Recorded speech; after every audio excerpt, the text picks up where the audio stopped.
इस भजन को समझ सके कर तारे। रामानंद जी मान गया कि मेरे इस क्रिया को भगवान बिना कोई जान नहीं सकता, ये सामने सचमुच परमात्मा खड़ा है। डोढ़ी पर्दा दूर कर लीना कंठ लगाए, गरीबदास गुजरी बहुत जब बदने बदन में लाया। कि उस समय सामने भगवान खड़े, एक तरफ सारा समाज जिसमें महिमा का उसका झंडा बंधा हुआ था, तो कहते हैं उसका कि लमन मोथल पुथल तब तेरी हुई, लेकिन सीने से लगा लिया। क्या कहते हैं, मन की पूजा तुम लखी मुकटमाल परवेश, गरीबदास गत को लख तेरा कौन वर्ण कौन भेख। ओए होए। रामानंद 104 साल के ब्राह्मण आंखों में आंसू घेर कर कह डालते हुए कह रहे हैं कि मेरे मन की पूजा तुम लखी, तुमने जान ली। मेरी मुकुट में माला फंस गई, तो डालना चाहा था मुकुट में, कहा उलझ गई थी। तब मालिक ने कहा था इसको खोल के गुंडी फिर गल में डाल। मन की पूजा तुम लखी ये मुकुट माल प्रवेश। और रामानंद जी कह रहे हैं, गरीबदास जी बता रहे हैं कि गरीबदास गति कौन लखे, तुझे कैसे पहचाने हम जीव किस तो वर्ण में, यानी दानक जुल्हे सुदर वर्ण में खड़े हो, और के आपकी वेशभूषा हम जीव कैसे पहचान सकते परमात्मा आपने। मन की पूजा तुम लखी मुकटमाल प्रवेश, गरीबदास गति कौन लखे तेरा कौन वर्ण क्या भेख। फिर कहते हैं ये जो दीक्षा तुम दी मान ली मन मोरे, गरीबदास तुम कोमल पुरुष और हमरा बदन कठोरे। अब बुद्ध विद्वान पुरुष थे, समझ गए कि मेरा अहम तोड़ा है, अहंकार टूटे बिना भगवान मिला नहीं। तो कहते हैं ये तो दीक्षा तो मोर दे मान ली मन मोर, आपने जो मुझे शिक्षा दी मेरी अकल ठिकाने आएगी कि मैं घना ऊपर उठ रहा था, अपने आप को पता नहीं क्या समझ रहा था, और दाता आज आपके सामने मैं फेल हो गया। फिर उन्हें काफ़ी चर्चा होती आपस में, लेकिन परमात्मा ने उनको सब तरफ से फेल कर दिया। जब सारा कुछ हो लिया, रामानंद जी कहने लगे मैं बाप से दो बात ज्ञान की चर्चा और करना चाहता हूं, बैठो करो। तो परमेश्वर ने प्रश्न किया कि आप किसकी भक्ति करते हो स्वामी जी? कि मैं विष्णु का उपासक हूँ, वैष्णु संत हूँ, शंकर जी की उपासना भी साथ साथ करता हूँ। परमात्मा ने कहा कि आप इसकी उपासना से कहाँ जाओगे? कि स्वर्ग में जाऊंगा बच्चा, वहाँ देवताओं जैसा मुझे शरीर मिलेगा और वहाँ बहुत सारे भगवान के दर्शन किया करूँगा, सारी सुख सुविधाएं।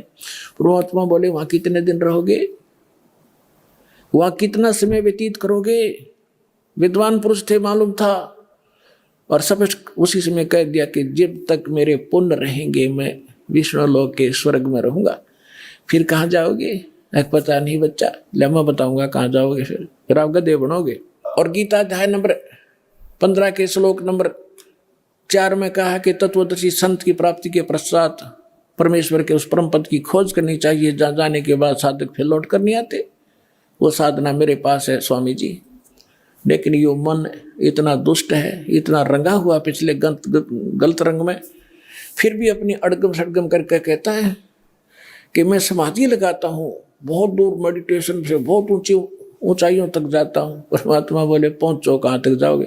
ये तो एक ब्रह्मांड का चित्र है इसमें, और एक टीवी है, एक टीवी का जो रेंज है वो वहीं तक है जितनी उसकी सीमा है। इस ब्रह्मांड का इसके अंदर देख सकते हो, इससे बाहर का नहीं देख सकते।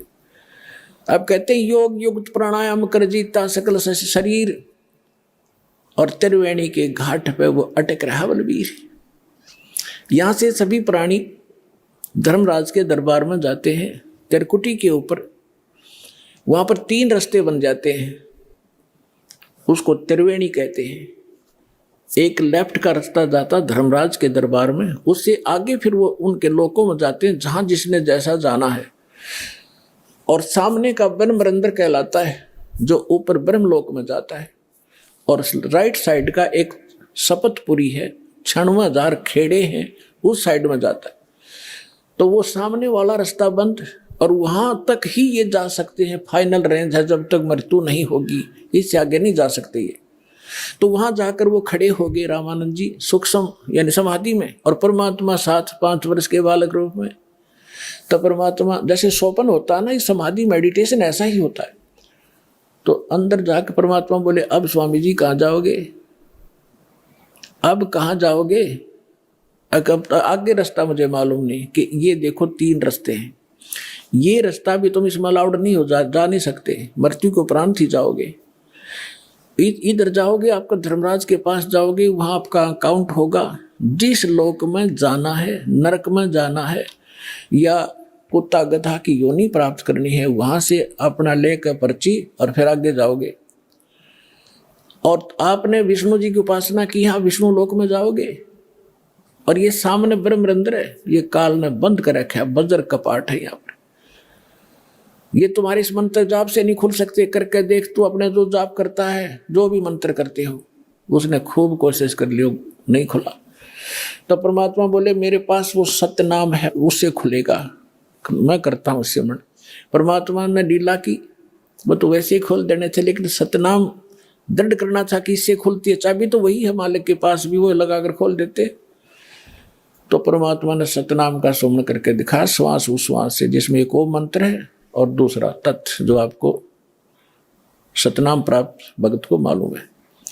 जो ही वो मंत्र जाप किया, पट्ट दे ही दरवाजा खुल गया।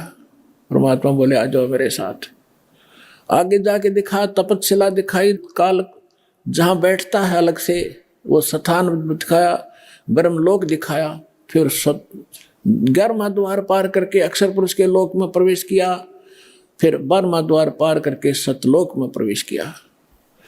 जब नीचे से परमात्मा गए थे 5 वर्ष के बालक के रूप में, वहां सिंहासन पर विराजमान भगवान को देखा, जिसके एक रोमकूप में करोड़ सूर्य करोड़ चंद्रमा मिला दे, इतना प्रकाश झलक रहा था। राजा के समान सिंहासन पर विराजमान थे, सिर पे मुकुट, ऊपर छत्र था, वहां चौर रखा था। 5 वर्ष के बालक ने चौर किया था उस भगवान पर। रामानंद जी ने सोचा, भगवान तो ये है परमअक्षर ब्रह्म जो सिंहासन पर बैठे, ये कबीर जी तो यहाँ का कोई गण नौकर होगा। इतने में तेजो में शरीर खड़ा हुआ, 5 वर्ष के बालक उस सिंहासन पर बैठ गए उछल के। और उस तेजो में जो भगवान नजर आवा था शरीर वाला, वो चमक कर 5 वर्ष के बालक पर। रामानंद जी कभी उसकी तरफ देखे, कभी बालक की तरफ देख रहे थे। इतने में तेजो में शरीर उस बालक में समा गया। और तब कहा था, ए स्वामी सृष्टा में सृष्टि हमारा तीर, दास गरीब अधर बसु, अवगत सत कबीर।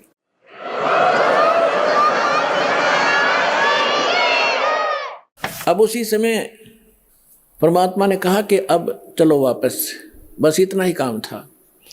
अब जो समाधि खुली, सामने फिर बैठे भगवान उसी रूप में। तब क्या बताते हैं गरीबदास साहिब जी ने बताया कि तहाँ वहाँ चिकृत भया देख फजल दरबार, गरीबदास सिजदा किया हम पाए दीदार। तुम स्वामी में बाल बुद्धि भरम कर्म कियो नाश, गरीबदास निज ब्रह्म तुम रहो गया दृढ़ विश्वास। सुन बे सुन से तुम परे उर से हमरे तीर, दास गरीब सरबंग में तू अवगत पुरुष कबीर। कोट कोट सजदा किए और कोट कोट प्रणाम, गरीबदास अनहद अदर हम पर शो तुम धाम। बोलत रामानंद जी सुनो कबीर करतार, गरीबदास सब रूप के तुम ही सर्जनहार। तुम साहेब तुम संत हो, तुम सतगुर तुम हंस, गरीबदास तेरे रूप बिना और न दूजा अंश। मैं भगता मुक्ता भया और कर्म भरम कियो नाश, गरीबदास अवगत मिले या मिटगी मन की बांस। दोहू ठौर है एक तू भया एक से दो, गरीबदास हम कारण तुम आए हो मगजो। 104 वर्ष का वृद्ध और 5 वर्ष की उम्र के धान के लड़के के चरणों में गिर गया बालक की तरह कि तुम स्वामी में बाल बुद्धि, आप मेरे मालिक। और मेरा ज्ञान तो आज वेद व्याधि से मैंने पता था, आपके सामने ज्ञान हुआ।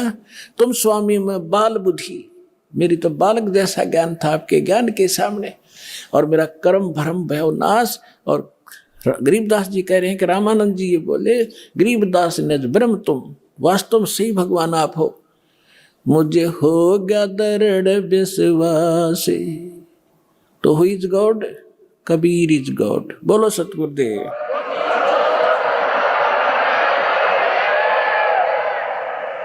अब आपको कुछ भक्तों के अनुभव सुनाएंगे। पुण्यात्माओं, ये बार बार दाव नहीं लगा करता जो आपका दाव लग रहा है। परमात्मा कहते, गरीबदास जी कहते, समझा है तो सिर दर पाओ और भौर नहीं रहे सादा। अब ये ध्यान से उन भक्तों के विचार सुनना, आप में दृढ़ता आवेगी और आपको बहुत कुछ परमात्मा का आभास होगा। नमस्कार सर। सर साहब भगत जी। क्या शुभ नाम है जी आप जी का? मेरा भक्त माधव दास नाम है। सर कहाँ से आए आप? मैं लखनऊ में रहता हूँ, लखनऊ से आया हूँ भगत जी। सर क्या काम करते हैं आप? मैं केंद्रीय रिजर्व पुलिस बल में सीआरपीएफ में सिपाही हूँ और अभी लखनऊ में पोस्टिंग गुरुजी की कृपा से आया हूँ। सर परम संत सतगुरु रामपाल जी महाराज से नाम उपदेश लेने से पहले आप कौन सी भक्ति करते थे? परम संत पूर्ण ब्रह्म परमेश्वर कबीर साहब की भक्ति आने से पहले मैं ब्रह्मा जी की भक्ति के अलावा जितने भी और देव हैं सबकी भक्ति करता था। बजरंगबली की खास के तौर पर बहुत ज़्यादा भक्ति करता था और मैं अपने हिंदू धर्म के अनुसार मैं सोचता था कि जो सही विधि है पूजा की उसको अपनाता था। जैसे सपोज के तौर पे मैं जितनी आरतियां भगवान देवताओं की हैं सब मैंने याद कर ली थी और पूजा सही विधि से करता था। जो पंडित लोग हमारे सही तरीके से पूजा नहीं करते थे, जैसे भूमि पूजन, वायु शुद्धि और कौन से भगवान को कौन सा पुष्प चढ़ाना है, उस तरह से मैं सोचता था कहीं कोई त्रुटि ना हो, इस तरह से मैं पूजा करता था।